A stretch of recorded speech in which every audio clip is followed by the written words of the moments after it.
Well, the Preds practices get a little spicy as the Preds try to turn around this early season slide. Plus, John Hynes breaks out the line blender on defense.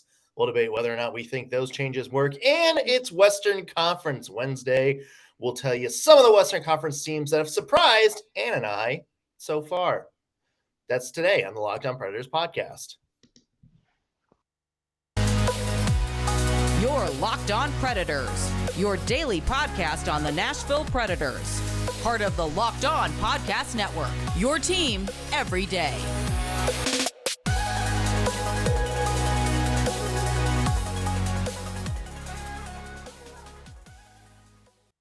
Thank you for making Locked On Predators your first listen of the day. Every single day, we are your free Nashville Predators podcast that's available on all platforms and on YouTube. I'm Nick Morgan. I'm a writer and editor at ontheforecheck.com, and I have a partner in crime. You do. I am Ann Kimmel. I'm a writer and editor at InsideThePreds.com. All right, first question, Ann. Yes. Do we think that massive new Titan Stadium is going to have a rendering of a Winter Classic or a stadium game right in the middle of the field sometime? Like, if you really want to know what that's going to look like, stick an ice ring in it, because the stadium series was so incredible. And if you are going to build a new stadium like that, slap an ice rink in the center of it and make everybody in Nashville happy. The only concern I have for that, and one of our listeners brought this up, is everything we've seen so far says permanent roof. So maybe that doesn't bode well for an outdoor hockey game. But that would stink. Come on, like it's at this point, just put the retractable roof on it. What's it gonna hurt? What's another $10-15? I mean, at some point, just upgrade. I agree. It needs to be stadium series. Yeah. It needs to be stadium series ready for sure. Yeah, it's a waste. I guess you got Nashville SC down the road, and that's true. I guess First Horizon Park. Or First Tennessee Park, whatever. Yeah, maybe we'll just stick with Nashville SC. Yeah, because theirs is pretty nice. I mean, that's not a dump. No, definitely agree with that. Yeah. I don't know what we're out of transition out of that. We love the Nashville sounds. We do. The stadium too. It is a nice stadium. It really is a nice stadium. Yeah. It's. I don't think a baseball stadium is like NHL Stadium Series. What you're looking for. Well, I mean, they've had Wrigley Field. They've had. Did they really? Yeah, they've had Fenway. They had the Phillies ballpark. That was the early days of the Winter Classic. They went all in on doing it at baseball stadiums, like historic baseball stadiums. See, I would not like that because I just don't think it would fit in a way that would be pleasing to me aesthetically. I feel like it would have been the sight lines would have been better. Like a game at Wrigley, the atmosphere would be so wild. Yeah. You say how often are you going to get to see a hockey game at Wrigley?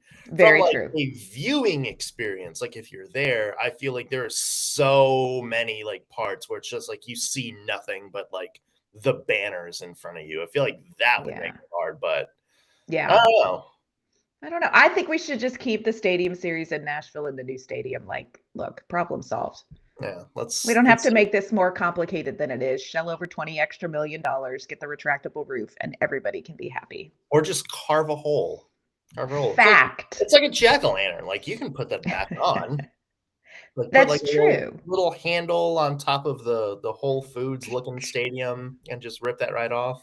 Yeah, there's enough cranes in Nashville to just swing right over there and I was gonna say pull it right off. There's 5 on every block nowadays. So I know. Hey, speaking of major reconstruction, the Nashville Predators start. Seems like it's gotten worse since you and I have last graced this podcast together. Yeah. I mean, a pretty bad third period blown game to the Blue Jackets. Another fine but not fine enough performance against the Flyers.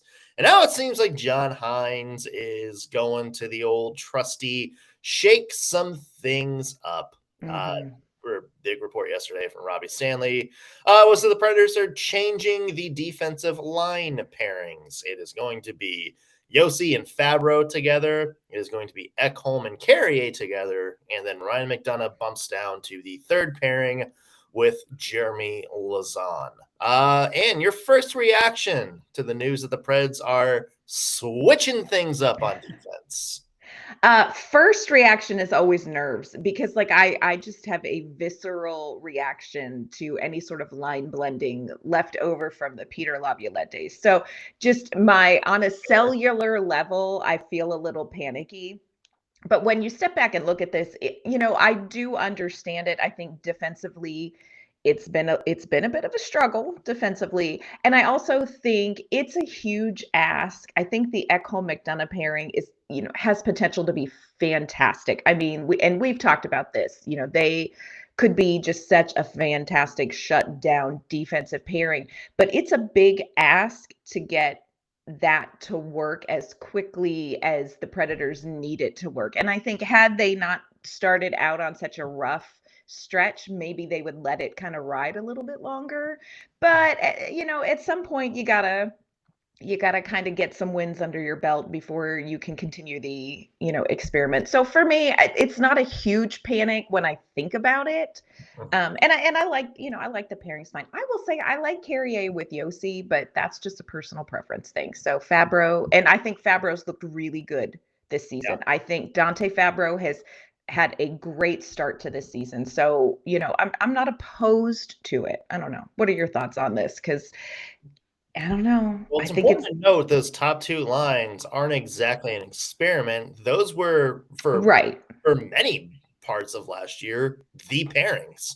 Yeah. You had Fabro with Yossi and you had Carrier with Ekholm, and you got some good mileage out of that. We talked about, remember, when Dante Fabro went down, we talked about how it looked like Roman Yossi defensively kind of took a little bit of a step back a little bit, or just that pairing didn't look as strong. We talked about Dante Fabro kind of being the glue guy on that. Yes. And I think they're trying to bring back kind of that old spark, Alexander Carrier is a very good two-way player.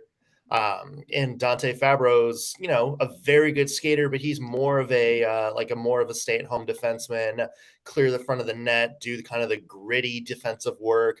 And I think that's good for somebody like Roman Yossi, because you want Roman Yossi to kind of be that guy he was last year, where he's jumping into the play, he's aggressive with the puck.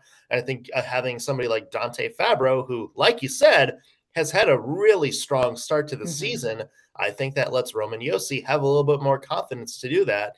And that's not saying anything against Alexander Carrier either, because Alexander Carrier, as we've mentioned before, is another very good defenseman. It just seems like the style that he wants to play maybe works a little bit better with Matthias Ekholm as a partner than it does Roman Yossi.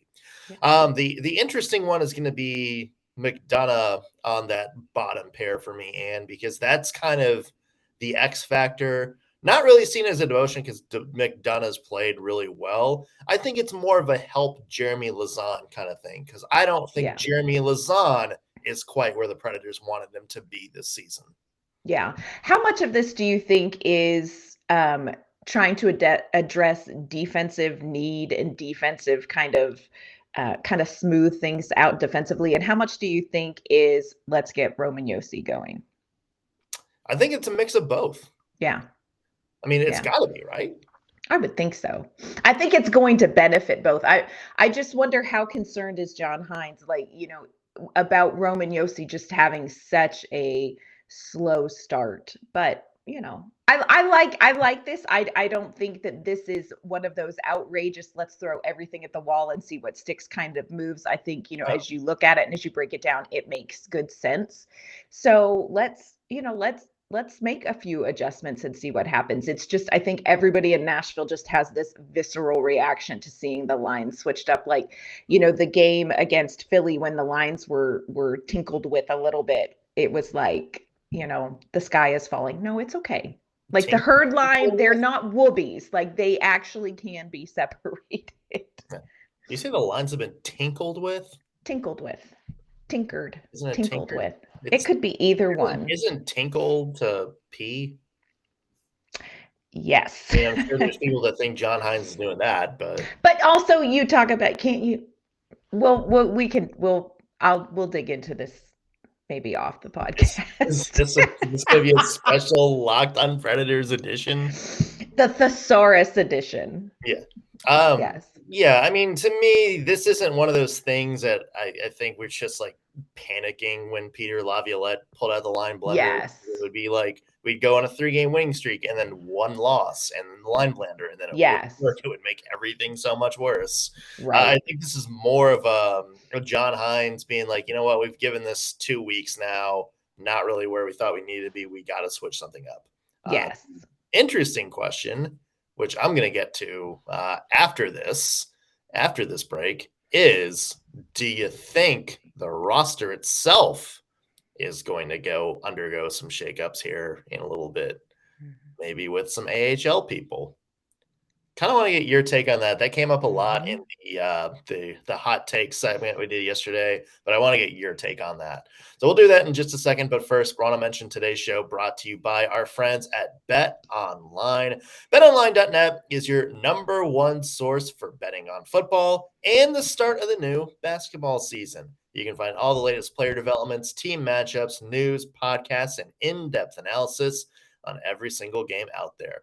And as always, BetOnline remains your continued source for all of your sports wagering information, live betting, up-to-minute scores, lines, props, odds, all of that good stuff for every sport out there. Not only basketball and football, but we got NHL in full swing.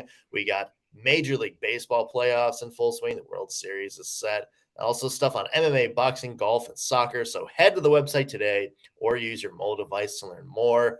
BetOnline, where the game starts. All right, Ann. So we're talking about John Hynes putting his defense through the line blender.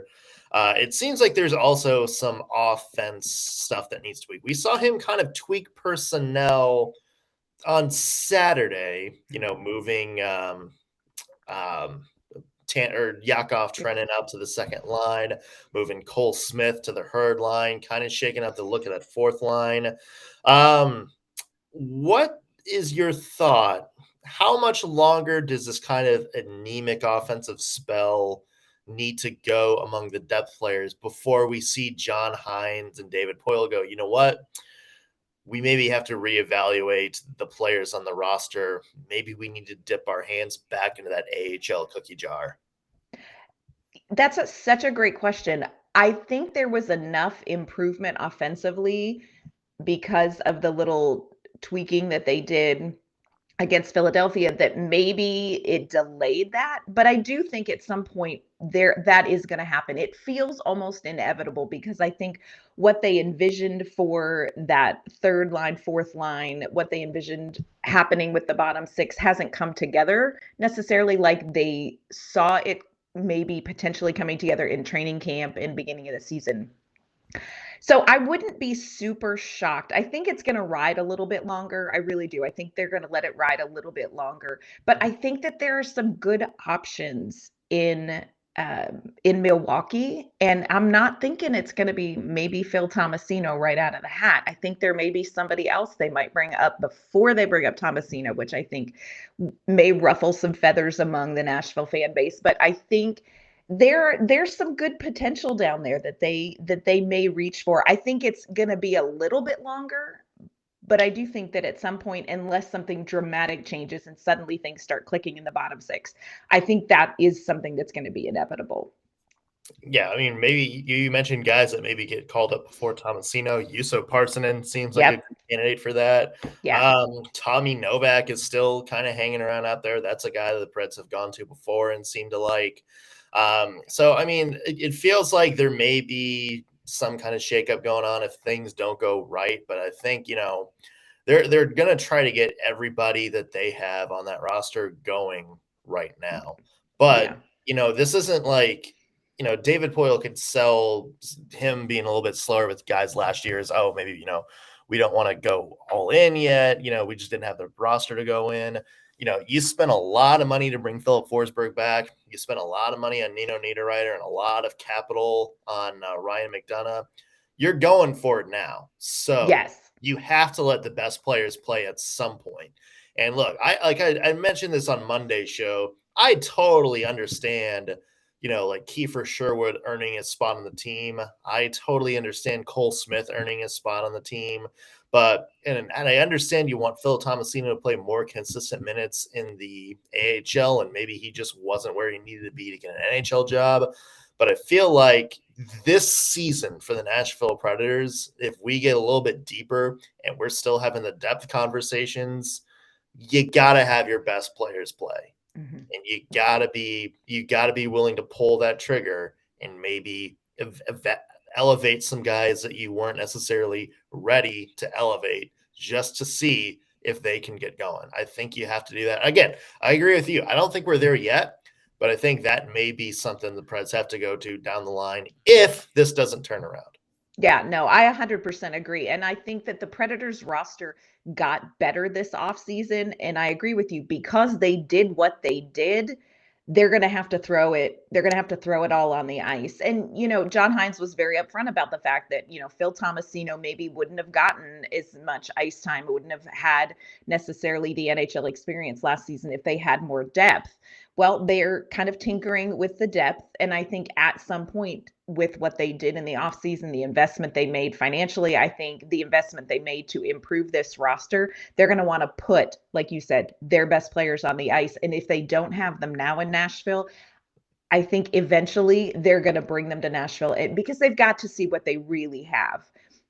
And if this continues the way it is, like if they're still struggling just with the depth pieces, I think they're going to have to make some changes, which I find interesting because I don't necessarily think it's the depth pieces that are the problem with the Nashville Predators right now. No, and we mentioned this on Monday's show. There are a lot of problems beyond just the depth guys. Like Cole Smith and Kiefer Sherwood aren't the reason the Predators they're not the problem losing games right now. Right, they're not the problem. Well, let's talk about the current Preds because the consensus from the media members who were watching yesterday's practice at Centennial Sportsplex, which was the first one after what sounded like 2 days off, is that yesterday's practice was a particularly intense one for this point of the regular season. Emma Lingen, the Preds' new beat reporter, called it spicy, posted a video of a lot of physicality. Robbie Stanley said it was definitely intense, a little physical, not, the normal kind of joking around. So it seems like the Predators are, at least you can't say they're not angry. You can't say they're not unmotivated. And, I mentioned this, piece on the forecheck today, and it seems like, with John Hynes kind of switching things up on the defensive side, there may be chances for competition on that offensive side to switch things around too. Maybe some guys who are playing fewer minutes, maybe trying to earn some more minutes. Maybe some of those, bottom line guys that we talked about a second, maybe they're fighting for spots altogether. Yes.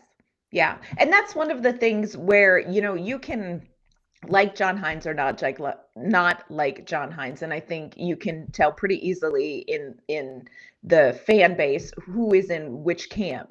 But John Hynes is very upfront about if you want more playing time, you have to earn it. Like this is not a your name gets you playing time.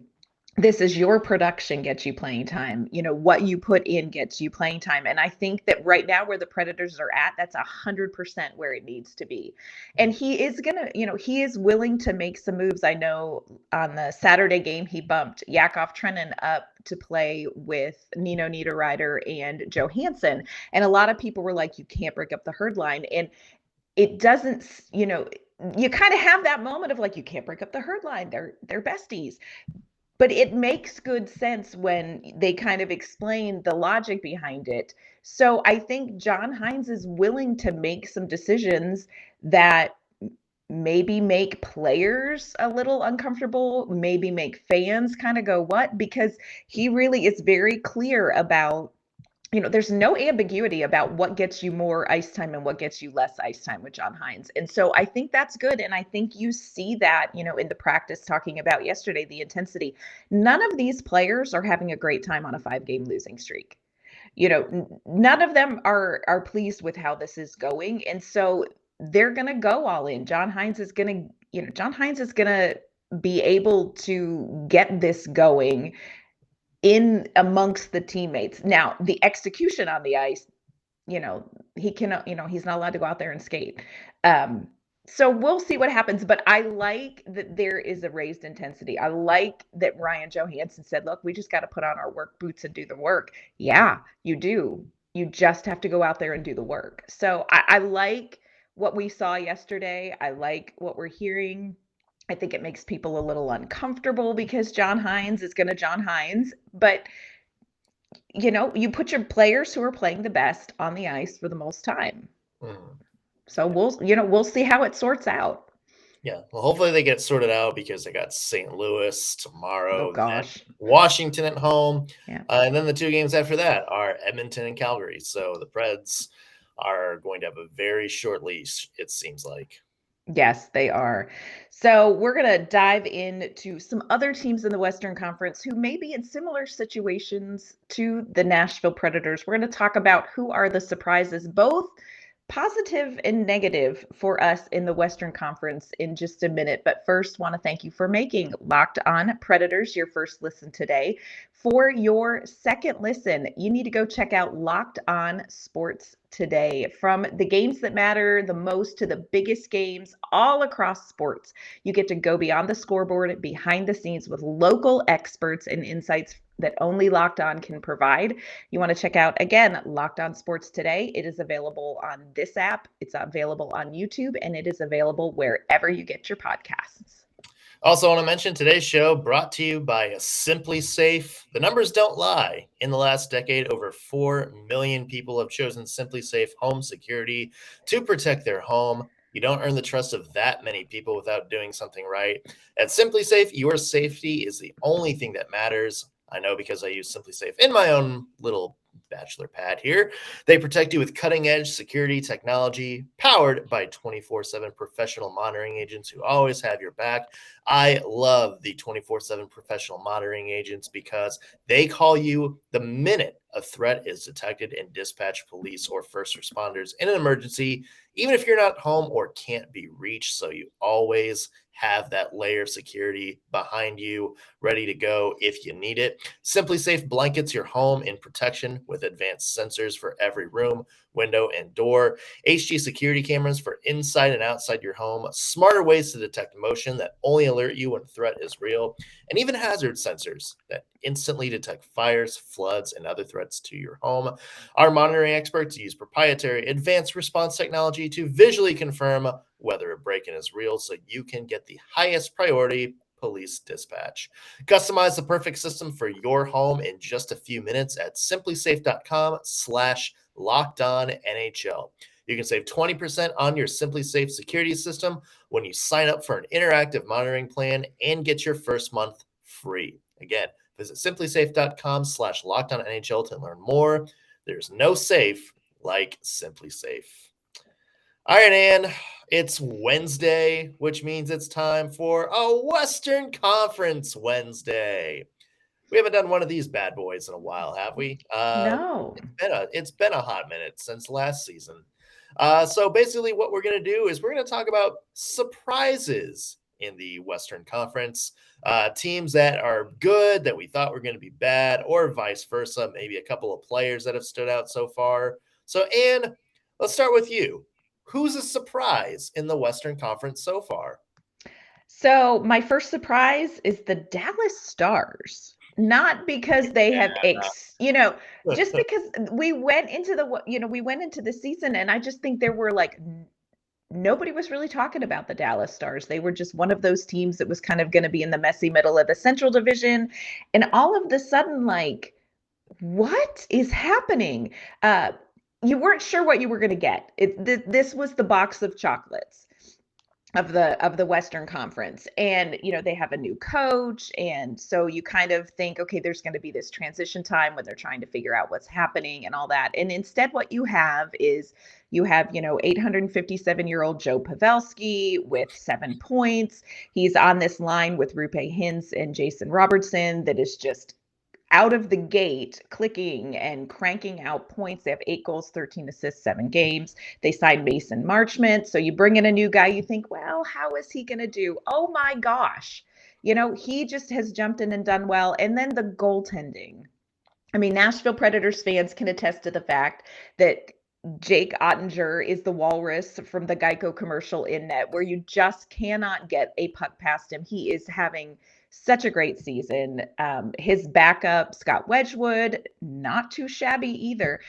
So Dallas really has knocked my socks off, and it's hard for me to give credit to the Stars, but they really have had an out of the gate, explosive, strong performance. And what's the most frustrating to me is that the Dallas Stars are everything I thought the Nashville Predators could be at this point in the season and aren't. That's, I think, the kicker there. Also, you mentioned Jake Ottinger, 953 save percentage, and Insane. in just 5 games so far this year. He has faced 150 shots, have only let in at 7 goals. The man is a monster right now. Beast. Incredible. Yeah, and first off, I feel like one of your surprises should be the Nashville Predators. I don't think we expected to have this bad of a start to the season, as you mentioned. But in the same vein, Anne, one of my surprises, in a bad way, is the Vancouver Canucks, who, as of this podcast, have yet to win a game this season. 0-5-2. They're the only team in the NHL that doesn't have something in the win column. But the reason this is a surprise, Anne, was because if you remember last year, Vancouver was the hottest team in the NHL at the season's end. They had all this talent before. They fired Jim Benning, which was way overdue. They fired Travis Green, their head coach. And it just seemed like when Bruce Boudreau came in there and Patrick Allvin came in there with kind of this new, younger, more diverse kind of staff, everybody was like, okay, we like what the Canucks are doing. And so I think everybody was kind of thinking, that the Canucks are going to be fun this year. They finally figured out a way to unlock all of this talent they have. And it's been an absolute train wreck. Oh, gosh. 100% absolute train wreck. And a lot of it is goaltending. I mean, there's a lot of issues other than that. But Thatcher Demko, who had the reputation as one of the best goaltenders in the NHL, in 6 games this year, 4.06 goals against average, 872 save percentage.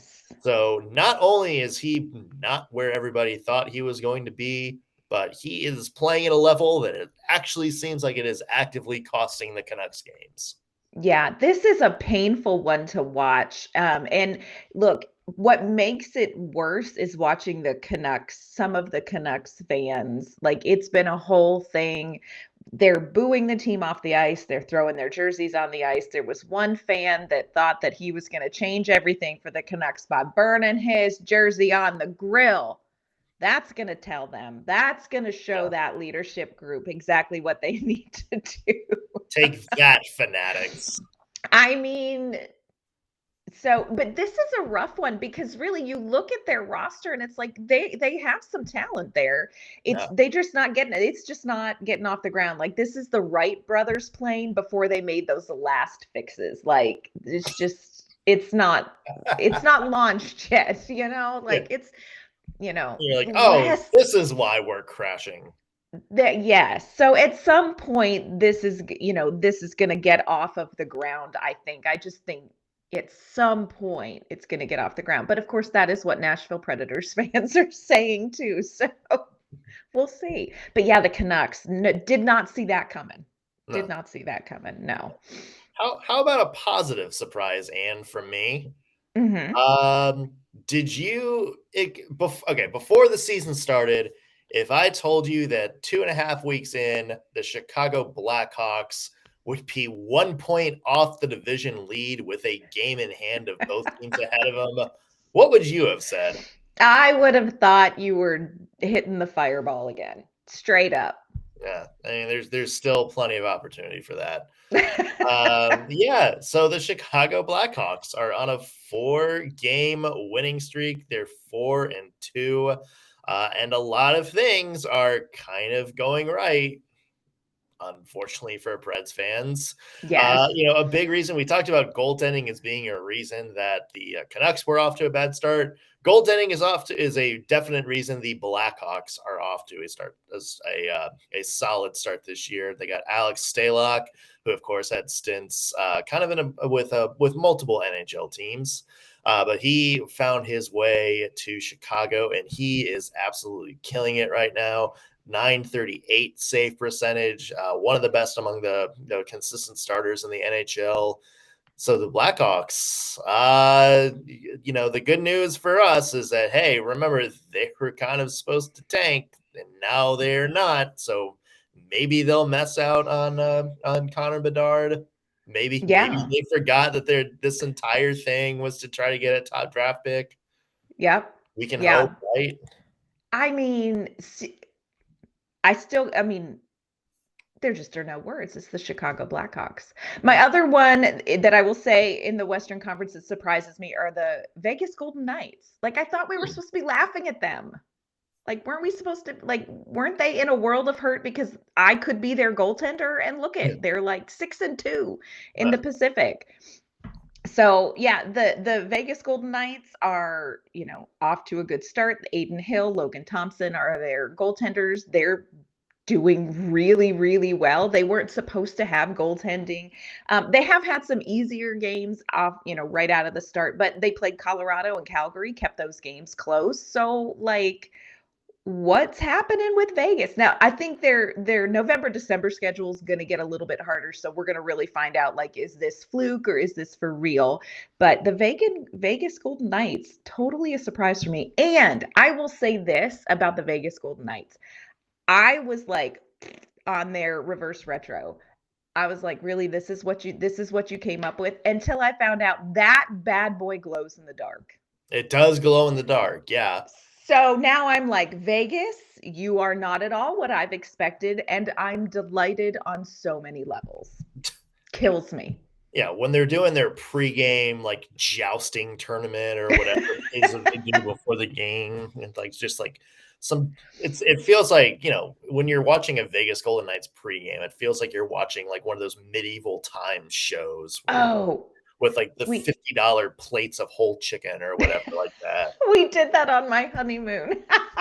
You did that on your honeymoon? We did. We went to Vegas. We went to Excalibur. Okay, and it was at Vegas. It was Excalibur. And my husband, we didn't think it through. My husband is he has just terrible allergies.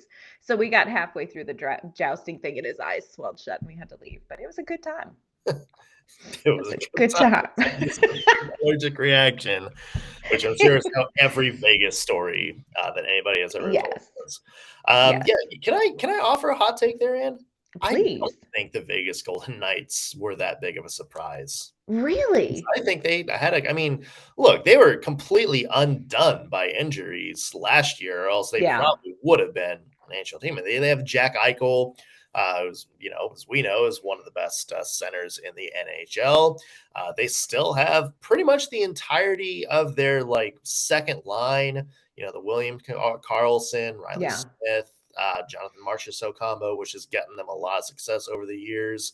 And, I like Logan Thompson as a goaltender. He seems to kind of be becoming like the next big thing in Vegas. And as you mentioned, Aiden Hill has been a very solid, capable backup. And it seems like it seems like we might have found a trend during this. If you have good goaltending, you can get away with a lot. That is for sure. And hopefully the Predators are going to fall into that category as UC Saros gets warmed up. And, we've got Kevin Lincoln. So it's bound to turn around. Nashville, is going to be the next time we do a surprise in the Western Conference, it's going to be Nashville, because look at how they've turned it around now that their goaltenders are hot. Yeah. Right. We hope it's coming sooner rather than later. Right. So now, listeners, we want to hear your takes. Hit us up on Twitter or comment on this YouTube video. Let us know who you think is a surprise in the Western Conference this year, either a team or a player, and tell us why. We love hearing from you. And where can the people find your work online? You can find my work at InsideThePreds.com, and you can find me on Twitter at ANK_Mama on Ice. I'm Nick Moore. You can find me at ontheforecheck.com. Follow me on Twitter at _NSMorgan.